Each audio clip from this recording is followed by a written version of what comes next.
Good morning, Cornvale kids. I'm pumped to be with you here today as we have a fascinating devotional that is sure to get things shaking.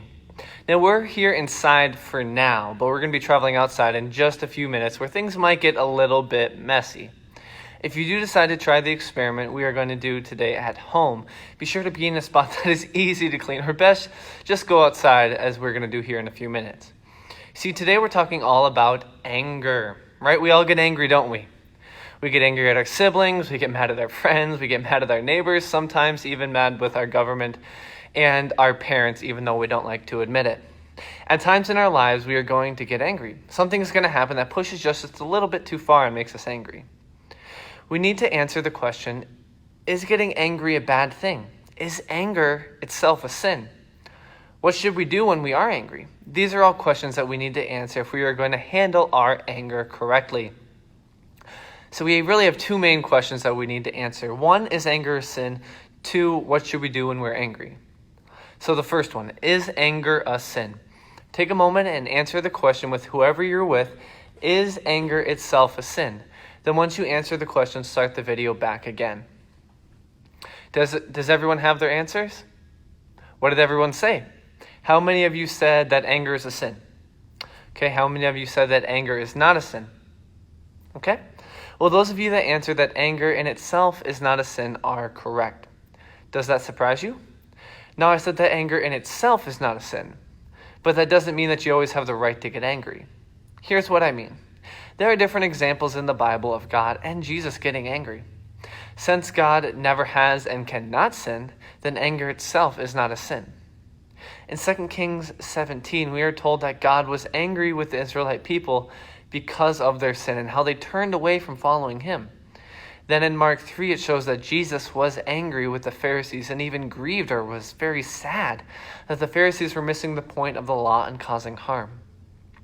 So we can see from these two examples that getting angry is not itself sin. It is okay to get angry over the right things, like when there's injustice in our world and others are mistreated. However, it is not okay to get angry over small things, like when your brother or sister is just sitting down next to you on the couch, or when they ask a question to your parents that you already know the answer to, or when you think somebody's driving too slow in front of us when in reality they're probably just following the speed limit. So in summary, it is okay to get angry or feel anger over the right things, but certainly not all or most things in life that happen. Now we need to answer the next question. What should we do when we get angry? Now take a moment and answer the question. Then once you have your answer, get back with me as I will be outside. All right, now that you're here with me outside, I take it that you have answered the question of what we should do when we get angry. Now, to help answer this question, we have a little experiment.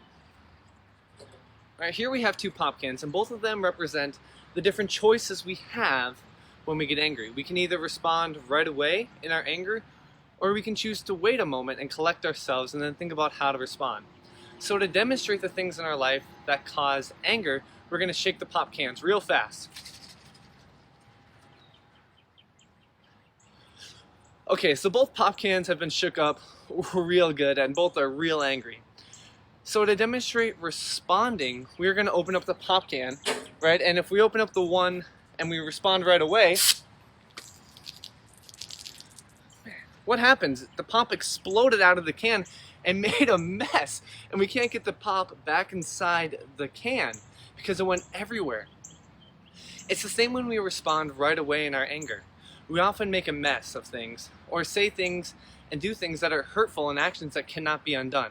It is not good when we respond in anger, is it? However, if we choose to wait a moment when we get angry, it has a different outcome. So remember the other can of pop? Now we're going to let it sit here just a few minutes undisturbed and see what happens when we open it.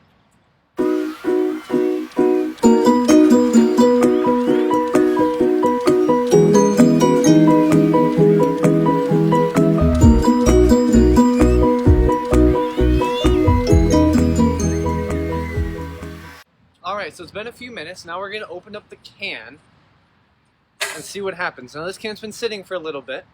It's had a chance to cool down. Look at that. Nothing happened, right? When we get angry in life, If we take a moment and calm down and collect ourselves, we are then able to correctly respond and not explode like the other can did. This is the correct way to deal with anger. We need to take a moment and not respond right away so that we can respond to our anger correctly. Plus, the majority of the time, when we take a moment to collect ourselves and we realize that what we were angry about really was not that important. So jump back with me inside as we finish our lesson. And as I'm traveling back inside, pause the video, go grab your Bibles, and open them up to James chapter 1. Everybody back with me? Look with me now at James 1:19 through 20. Know this, my beloved brothers. Let every person be quick to hear, slow to speak, slow to anger. For the anger of man does not produce the righteousness of God. So what do we need to do? We need to be quick to listen and slow to speak and slow to anger. Because when we get angry over the wrong things, it does not produce good things. Continue to ponder this as you move into your action steps. See you next time.